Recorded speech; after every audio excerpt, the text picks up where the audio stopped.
He's a former member of the NYPD. He started as a street cop, became a detective, and a forensic artist. He's here to talk about his transition and how his artwork helped catch violent criminals.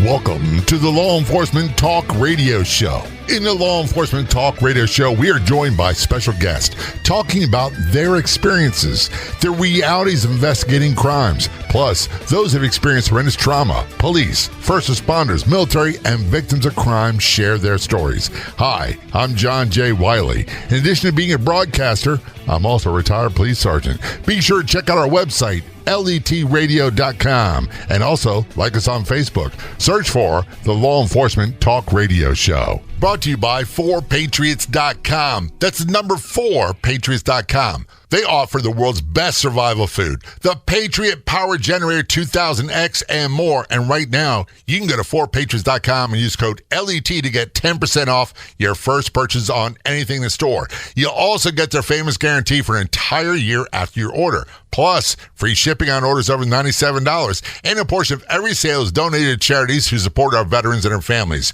Just go to 4patriots.com. That's a number 4patriots.com. Use code LET to get 10% off. We are connecting with Matthew Klein. He is retired NYPD, and he is also, or he was a forensic artist, but he's still heavily involved in the art area. First of all, Matthew, thanks for being guest on Law Enforcement Today's show. Secondly, thanks for your service. Very much appreciated. Thank you. Thank you so much for having me on the show. Now, you retired NYPD. How long ago did you retire? Back in December, so I'm pretty freshly retired. You're a rookie. You're a rookie again. It's this whole retirement thing, aren't you? Yes, I am. Do you remember being a rookie police and feeling like you knew everything, you had it going on, and you get to your first assignment, you're like, uh-oh, I have no idea what to do? Yeah. So, I mean, like, you know, my story, you know, I came straight out of the military. So I literally was out of the Army in April of 2006, and I was literally in the police academy 3 months later. You know, I went to the police academy and everything, and then, you know, thought I knew a bit. And then when I got to the street, that's when I really learned the job. And like most people, and when I say rookie police, it's not an insult. We all start there. Some departments call them boots. Some call them recruits. Some call them rookies. Some call them stupid. We all started from a point where we knew nothing. We looked really good. We were squared away, physically squared away, uniforms, everything else, but I had no idea what to do. But that's where we all start from. Yep. You got to start somewhere. And just about every department I know, and I almost laugh, I'm sure you've encountered this, I want to be a detective. I'm going to go to the academy, then I'll be a homicide detective. I'm like, it's not quite how it works. You got to be a street cop first. Yep. Did you go to patrol? We call patrol as soon as you came out of the academy? Yeah. So when you go to the police academy, the NYPD is just a huge department. I think it's like over 30,000 members of the service. And there's three different branches. There's housing, you know, it does all the public housing in a lot of the big buildings. Then you have patrol, which is, you know, everything you see in the movies and stuff. And then you have transit, which is, you know, all the different subway systems and mass transit areas. So, like, you don't really know where you're going to go. So I ended up going to patrol, like, right away. So I did 6 months of, like, a field training where, you know, veteran officers told you, you know, showed you the ropes. And then I was a radio car for a couple of years doing midnights, and later on to a couple other assignments in a precinct. Now, one of the things that's really interesting about you, and I love police. I really do. I don't like Hollywood's portrayal of police because they don't do us any favors, and quite often they get things so wrong. But we have, and like in your case, you're a military veteran. We have, even when I started in 1980, we had gays, lesbians, college degrees, law degrees, military. We had every walk of life you can imagine. And I'm sure the same for you, wasn't it? No, absolutely. Every walk of life, you know, and I saw that, you know, immediately in the academy and then into the precinct, into patrol. But very, the NYPD has people from every walks of life. Right, and all language skills. That's the other thing, too. We call for translators because I speak no second languages other than English and street English. That's it. I don't speak Spanish. I don't speak Korean. I don't speak anything else. But we had officers that did. So even though we may look alike, the same uniform, we were totally different individuals all the way from religious background, moral background, everything else. But, you know, I don't know about you. I'm pretty sure NYPD is the same. We just didn't care. Just do your job. Yeah, same here. You know, and I got a taste of that in the military. So coming into the police, I wasn't a stranger to it. What branch of the military did you serve in? I was in the U.S. Army. Good for you. Thank you very much for your service there. You have a skill set that a lot of people, we almost never get a chance to talk to. You were also a forensic artist. Were you involved in art before becoming a cop, or was it something you picked up after? No, so, I mean, my backstory in a quick nutshell is I grew up, and my dad was a professional artist. He worked for Warner Bros. And Disney. He was a cartoonist, worked on a lot of different animations and movies and stuff. So I grew up in my childhood with that like art background. So I always drew for fun, and just it was always a great thing for me to do. Growing up, though, it was always kind of like feast and famine with the art world. So I was kind of like, I don't know about this, doing it professionally, but continued to do it as a hobby. Got out of high school, ended up joining the Army, did 2 tours in Iraq. Continued to draw as a hobby on the side, became a police officer, continued to draw. And then when I had like 4 years on, I ran into an opportunity and found out about the sketch artist unit that I never had any clue even existed. You're kidding. Got in contact with, yeah. You had no idea that was a skill set they were looking for. No, it's because the NYPD, there's like 30,000 people, only 3 people in the sketch artist unit. So I went in, interviewed for the position in about 2011, and I took I had to show my portfolio, do a big art test. I did very well, thank God. And the senior artist was like, "Hey, you're really talented, but unfortunately you got to wait for me to retire, kid." So I went back, I stayed on the street, and he finally ended up retiring in the end of 14, and in January 15, the magical day, I got picked up by the Detective Bureau to be a police sketch artist for the NYPD. So you were a police sketch artist for what, 7, 8 years? 8 years, yeah, over 8 years. So most of your time was as a street cop, and you also transitioned to detective, correct? Yeah, once I got into it, it was an investigative track, so I got my shield within 18 months of being in that unit. We're going to talk really about Matt's, is it okay to call you Matt? Yeah, absolutely. We're going to talk about Matt's street career experience, making a transition, how he used his forensic artwork to catch violent criminals. One thing that should be noted right now is Matt although he's retired police, he is heavily involved in the art world. His brand name for his artwork, which is phenomenal, is Battle Tribe. You can also do a Google search for Matt Rendar, Rendar, which is very appropriate for rendering, and do a Google search for either one, and you will find his Etsy page and find all his artwork. He's also available on Instagram, which is a great social media for consuming videos and images, things of that nature, and just look for @Matt Rendar. So Battle Tribe is your brand. You have an Etsy page. Can people purchase stuff right there? Yeah, so, a couple years back when I was still in the police department, I needed an outlet, and I just started doing my artwork on the side, and it gained traction, and it's just a great way, to share my work with people, and if people want to purchase art and different types of merchandise I do. That's phenomenal. We're talking with Matthew Klein. There. He is retired NYPD. He is also a forensic artist for NYPD, and he is an artist now. This is Law Enforcement Talk Radio Show. We're going to take a short break. We'll be right back.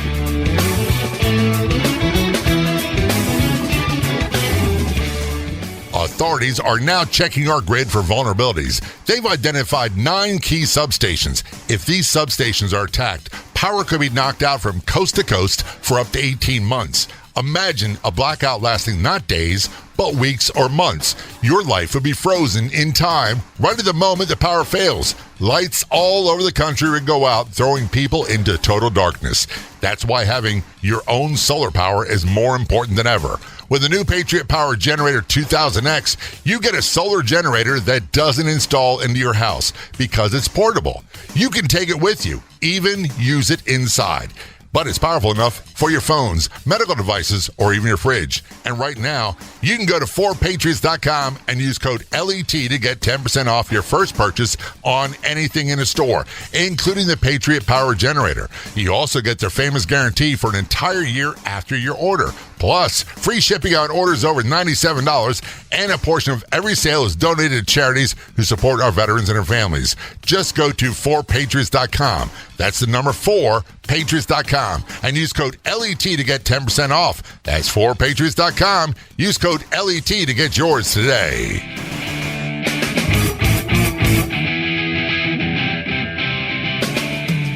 This is the Law Enforcement Talk Radio Show. Joining us, we have Matthew Klein, also known as Matt Rendar, or Matthew Rendar. That's Rendear, and that's short for rendering. He is an artist. He's a retired forensic artist for retired detective, retired police officer for NYPD.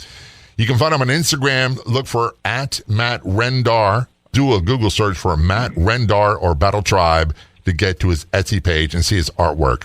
I want to go to your career as a street cop. I'm going to say that to me, that's one of the ultimate compliments that I can be given, is one that I can give someone else. As a uniformed police officer, you handle everything from soup to nuts, and you're usually the first on the scene from the most horrific crimes. Was there one incident that people just don't really get a grip on, that you can say, this is the reality, was like, this was horrifying for me? So right prior to becoming a police officer, I did 2 tours in Iraq. 2005 was a really very violent tour for me. A lot of combat, close quarter, engagements and everything like that. So I came into the police department with that kind of mindset. Like, I've already seen like really horrible stuff. And there was a lot of differences, obviously, being a police officer. Nothing really sticks out in my mind, but I worked in a pretty violent precinct. So I worked out in the Rockaways, which is like a little coastal precinct in the bottom of New York and Queens. So, responded to, gunshots, murders, homicides, all different types of stuff. But it's, what it is like over in Iraq, it was horrifying seeing, Iraqis and other people, maimed and wounded and killed. But seeing like fellow Americans in these predicaments, and like, it was a lot more of a, close to home feeling, because these are like people that you'd see. Well, you were just more, I'm trying to think of a word, more personable to you, just because they're, Americans like you. One of the things that I've had many guests on the Law Enforcement Talk Radio Show that have been combat veterans, and one of the things they say is that it's a different mindset with the violence and mayhem and trauma they encounter in violent situations overseas in combat. When they get to American policing, there's 2 things they say. One is, this isn't supposed to be happening. And number 2, when that violence is directed towards them, they're like, look, I'm on your side. I just don't get it. Yeah. No, 100%. It's, when you're over there, it's like, all right, that's what's supposed to be happening over there. And then when you come here, it's a little bit of a shock, to see the underside of what's going on, the crime and all the, how people treat themselves and stuff. And like, I was there to help and do the best I could for anybody I encountered, as a police officer. Did you find definitely a little bit of a shock? Did you find it difficult, Matthew, to like turn off the switch? Because and I'm not a military veteran. I'm not a veteran of the United States military at all. But I would imagine that you've got to be ready with your head on a swivel 24/7 when you're in a combat zone, especially Iraq, and then coming back home. Did you find it difficult to turn off that switch, saying, okay, I'm no longer military combatant, now I'm police officer, and now I've got to be mellower? No, absolutely. I kept my tactics and my wits, and I definitely, my opinion, saw a lot of the situations a lot more dangerous than most people would, just because I'd been through it. Just how fast somebody will try, a person will try to take your life in a violent situation. But, I adapted to the job, and I didn't go in there with a mindset like I know everything, from where I just was. I listened to the veteran officers, and I got with the program, and I did my job to the best of my ability. And it's definitely a rewarding part of my life. Now, you did 20 some odd years in policing, many of that on the streets. Was there ever a period of time when you worked the streets where you could just sit back and relax and say, I can take it easy? No, not really. So I worked in a pretty good precinct. So, like I always, what it is one of the mindsets too I had was like, I made it through all that in Iraq and overseas. I'm like, I'm not getting, I'm not getting hurt or taken out here in New York City. When I retire, then I'll be able to slow it down. But I got to give it my all the whole time I'm out there. From whether it's a car stop. Like sometimes like somebody, an officer will do a car stop, and the other officer is like, "Oh, I got it. I'll go up there by myself." Like, no, you get out of the car and you help them out. Like I never slowed it down. It got to the point for me, Matthew, where I didn't even like making car stops that were traffic related, unless I thought that was a stolen car, they were wanted for murder, they had guns or drugs on them. I didn't want anything to do with it because it's like I couldn't maintain that mindset all the time. Yeah. It's, military and law enforcement, it burns you out. It takes a lot. And a lot of people don't understand that haven't been through it. But it's just, it takes a lot out of you mentally. One of the hardest things I had to deal with, Matthew, working the streets was, and I can't really come up with the right phrase to describe it, but when I say this, I know what it means. It's the degradation that people live, the circumstances they find themselves in, where I just could not reconcile that.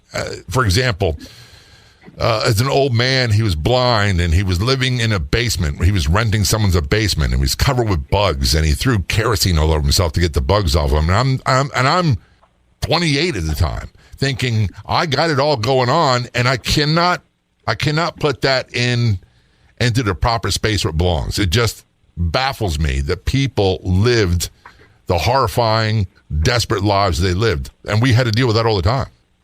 Yeah, it definitely takes a toll on you.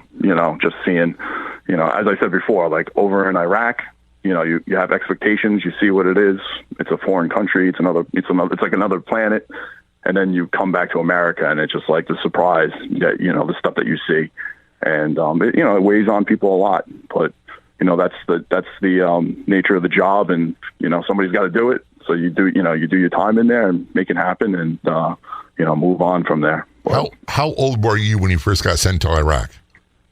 My first time I went was in 2003, just a little after the invasion. So I'm thinking 22. Very young.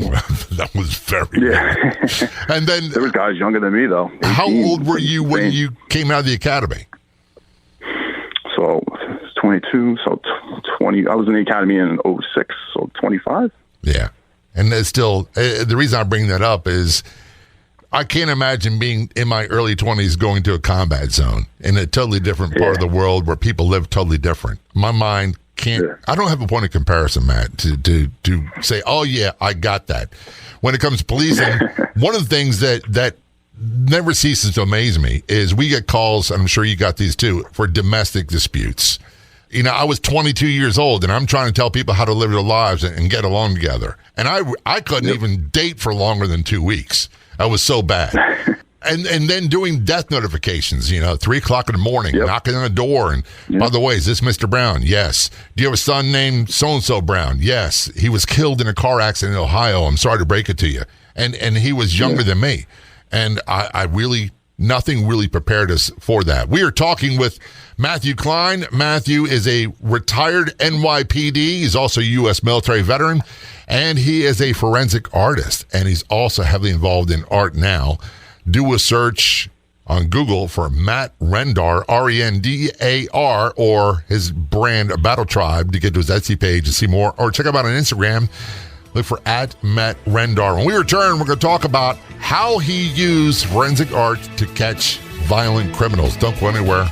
We'll be right back. What is the Haunting or Not podcast? It's a free podcast that takes a different approach to ghost stories, hauntings, and cases of demonic forces. Husband and wife podcast hosts mix comedy, facts, and a healthy dose of police evidence skepticism to help you decide, are these hauntings or not? Helping you decide what's real and what is fake or an overhyped exaggeration. From world-famous cases to lesser-known reports, they talk about them all in the Haunting or Not podcast, available for free on most podcast platforms. Or do a Google search for Haunting or Not podcast. I have some exciting news to share with you. you are going to love my Your Diet Do-Over do-it-yourself course on harmonywithfood.com, which means you could do everything at your own pace. I put my heart and soul into this course. Have you been on every diet there is only to gain the weight back? If your relationship with food is, well, not that good, you should purchase the Your Diet Do-Over course. Go over to harmonywithfood.com, click the Your Diet Do-Over tab, and get started today.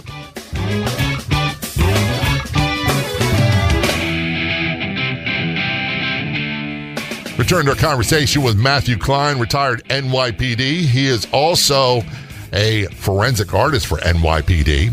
He retired as a detective.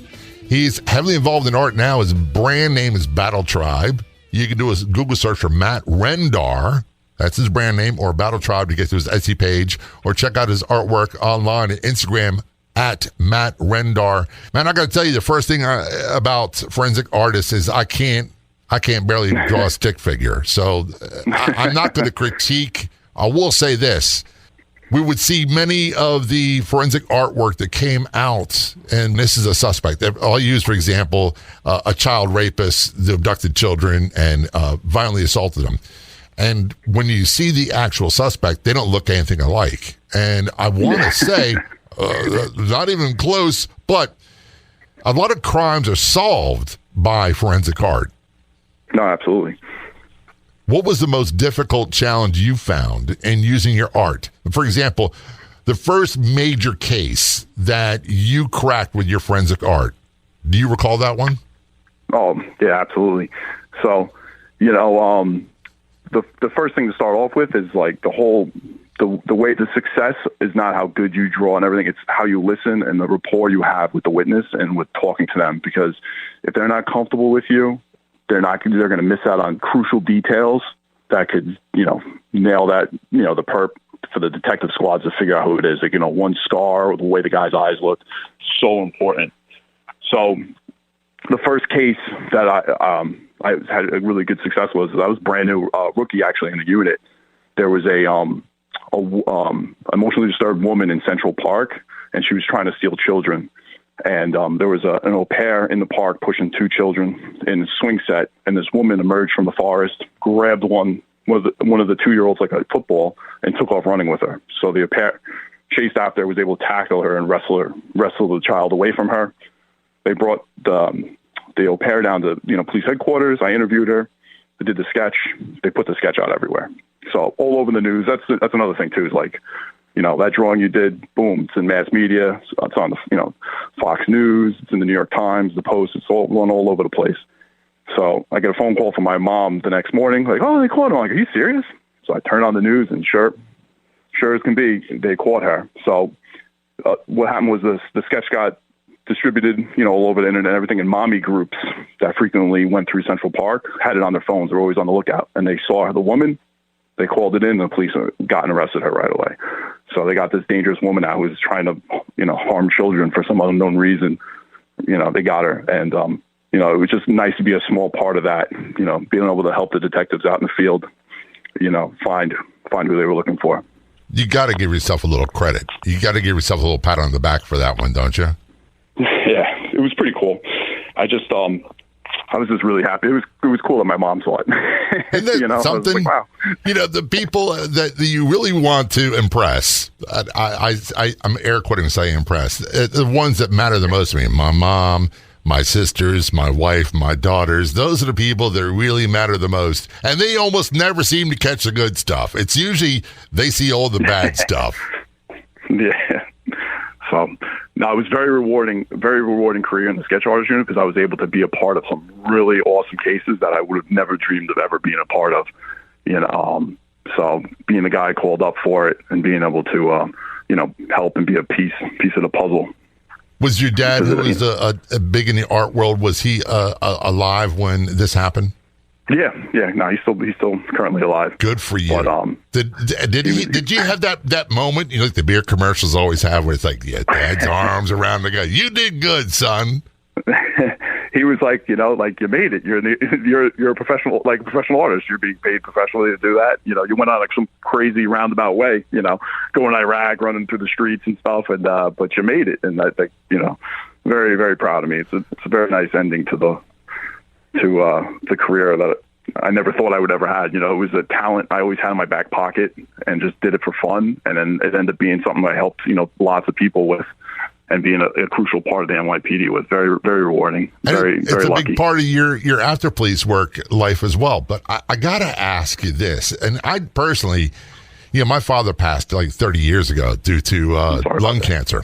And here's what I tell people. Man, if you got your parents in your life, cherish the time, because they won't be here forever. And it doesn't get easier. You just get more used to it. But one of the things I didn't realize, Matt, was how much my mother worried about me until I retired. Did you encounter that as well? Yeah. I remember especially like Iraq and then being on the streets and stuff. But, you know, very supportive, but definitely a little worrisome on the back. But, you know, that's totally understandable. Like my son is getting ready to join the Army, and he leaves this summer, and I'm starting to feel it myself, you know, after experiencing it myself. And now he's, you know, carrying on the torch. So I totally understand it. And then tell me he's going to be a police officer after that. He said he wants to go in law enforcement. I'm like, all right. Look, I got to ask you, first, cop to cop. One of my daughters, she lives, both my daughters live in Buffalo, New York, and she took the test a long time ago for Buffalo Police Department, and they didn't contact her for a couple years later. And they're like, hey, we got a spot in the academy for you. And she's at that point going, no way, I'm not doing that job. I see what it did to my dad. And I was, thank God I didn't have to discourage her. You've got to have that talk and say, look, or as a dad, with a child that's now an adult going into combat as a military member and then police work, do you feel like you want to have that talk? I've already had it, you know, and it's crazy too, because like just reflecting, like, you know, like when I was over there, I almost got killed a couple times. I'm actually a Purple Heart recipient. I stepped on an IED and survived, you know, very lightly wounded, nothing bad. So like I've seen it all. And I told him from the get-go, I'm like, you really have to want this dude. You know, like, you hear a lot of good stories and stuff, but I'm like, it really sucks. And it's the most noble thing you're ever going to do.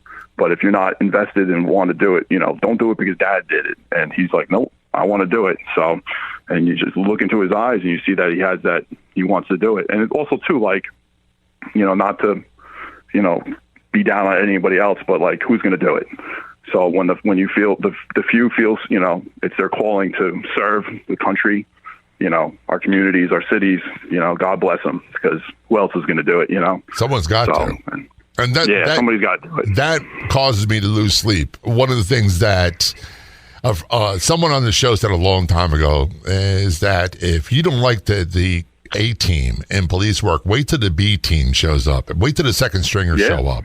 And someone's got to do the job. And we're seeing this already across departments across the United States. And I'm not saying yours. I'm not saying mine. I'm not saying any agency in particular. But we have horrible, rogue police doing horrible things that neither you nor I would tolerate. As a matter of fact, no one I worked with would tolerate this stuff. Yeah. No, 100%.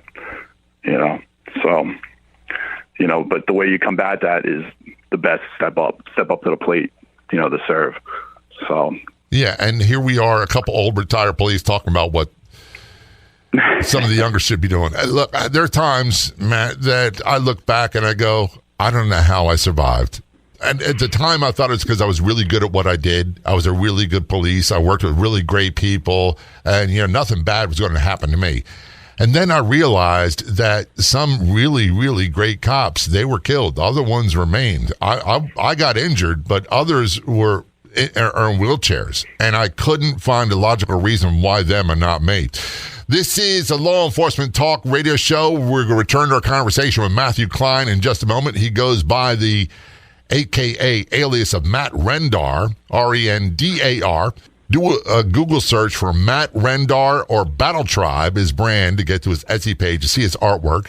And also on Instagram, look for @Matt Rendar. We'll be right back. Don't go anywhere.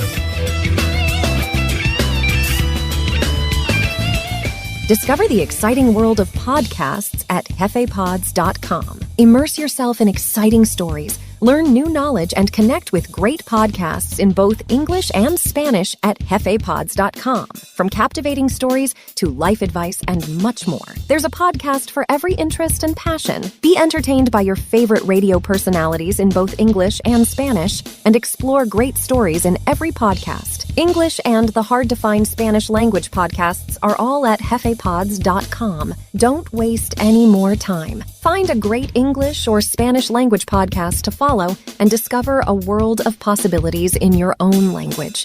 Find the best podcasts at jefepods.com.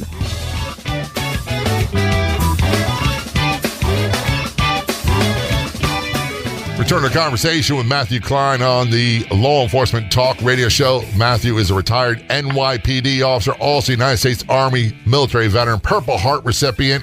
The list goes on and on. He is retired detective.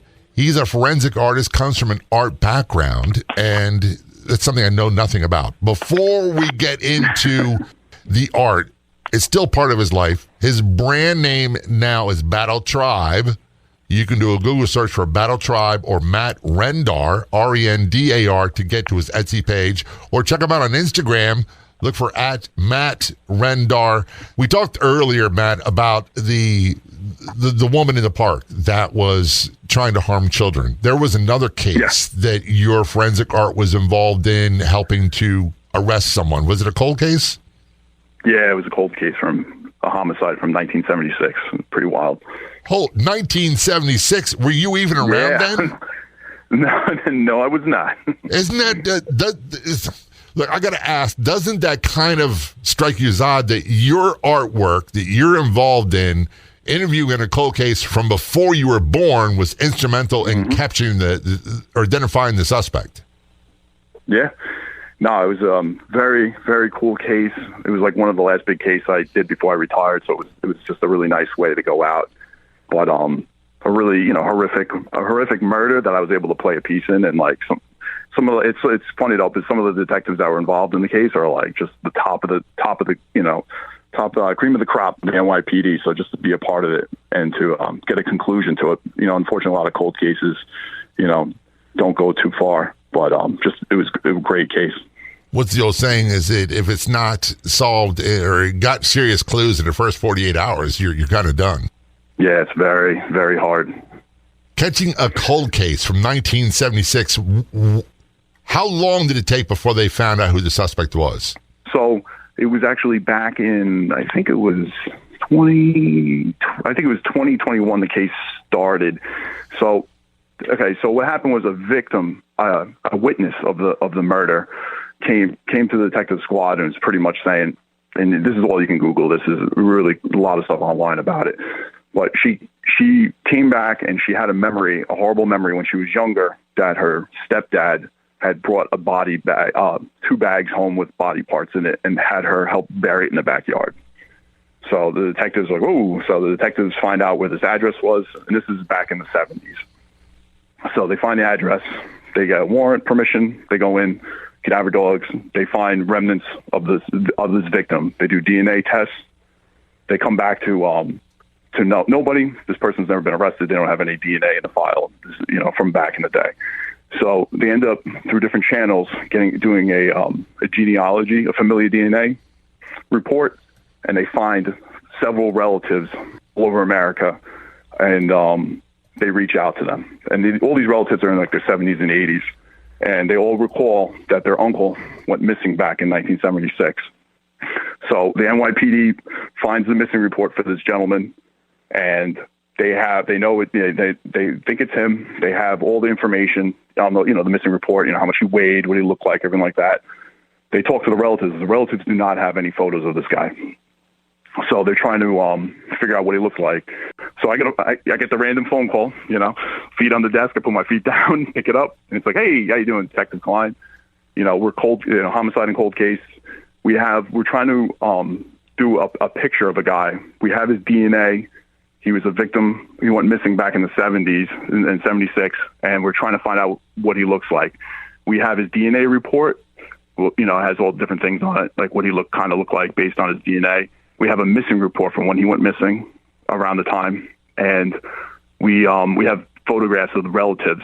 Now, the relatives, they're all like nieces and nephews. They're all like in their 70s and 80s. Can you take their pictures and, these reports and everything and come up with what the guy looked like? And what do I say? Absolutely. You hang up the phone, and that's when the work, starts. It's kind of like a big math problem. You just sit down and you're just trying to figure out all the different clues. So I look at all the family members. They all kind of have the same facial structure: nose, eyebrows, the space between their lips and the bottom of their nose, their jaw lines. They all have like very similar things. I look at the missing report, and I drew like 32 different variations of how this guy looked. So I bring it. We have a conversation with the one of the niece, and the niece is like, this one picture just looks just like him. So I'm like, all right, great. So the next day, a relative finds one photograph of this guy in his service uniform from World War I, from 1918. So I look, and I can see, so now I have a face of him from so many years ago. I look at the picture that she liked, and I can see, things very familiar with it. So then I just age progress the picture. So I take the picture, put it in, I start drawing it and building it up, and I come up with a sketch of the guy. So the sketch is distributed. Detectives begin the arduous case, going all over the place, because they had to find witnesses, and they do. So what happened was, the gentleman, he was like, he was a little emotionally disturbed. He would, wander the neighborhood, but he always had large sums of cash in his pocket. A barber shop, one of the barbers there knew of this and invited him in after hours and killed him. Dismembered his body, put it in a bag, and brought it back to the address. And this was all through witnesses, the perpetrator's brother, and a couple other sources. So they got him. They arrested him on the charges. I believe the perp was in his mid-70s. They brought him in. We got ready for the trial, and at the last second, he took the plea deal, and he's in for jail for like the rest of his life. Well done. So, done indeed. Pretty wild. I don't even know where to begin with on this. See, I'm not an artist. So would you say, hey, can you age progress something from, by the way, we don't have a photo. We don't have anybody seen him in 30 some odd, 40 years, but hey, go ahead. And you're thinking, yeah, I can get this done. It's not a big deal. I got this. I don't say no. Did you say, when you hung the phone, did you say to yourself, I have no idea where to start?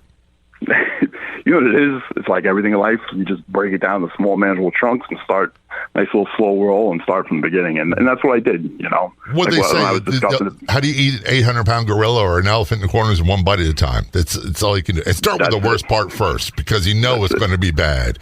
Better to end with the good stuff. So now you're retired, and before retiring, you started getting into creating your own brand, which is called Battle Tribe. And by the way, do a Google search for Matt Rendar. It's R-E-N-D-A-R, or remember Battle Tribe, and you can land on his Etsy page, which I did, and there's some phenomenal stuff on there. What possessed you to do this? What's your motivation?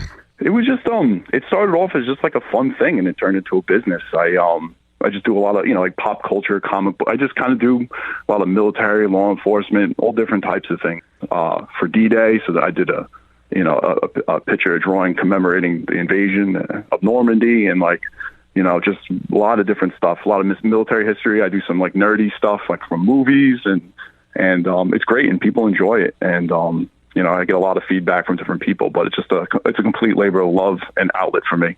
Well, I got to tell you, I really enjoyed it. I looked at several of your drawings, several pieces of your artwork, and I was thinking, man, I would like wearing this stuff. I really would. Because you got shirts, you got mugs, you got a bunch of other stuff there as well, don't you?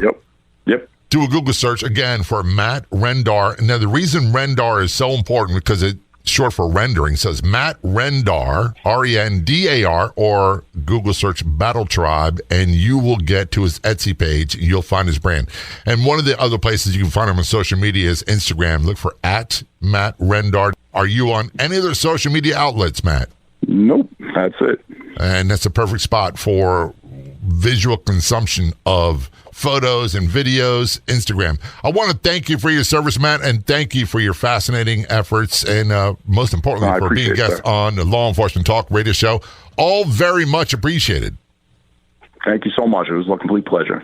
If you want to be a guest on the Law Enforcement Talk Radio Show, simply contact us. It couldn't be easier. You can send us a message on Facebook. Look for and like the Law Enforcement Talk Radio Show page, or email jay@letradio.com. That's JAY@letradio.com.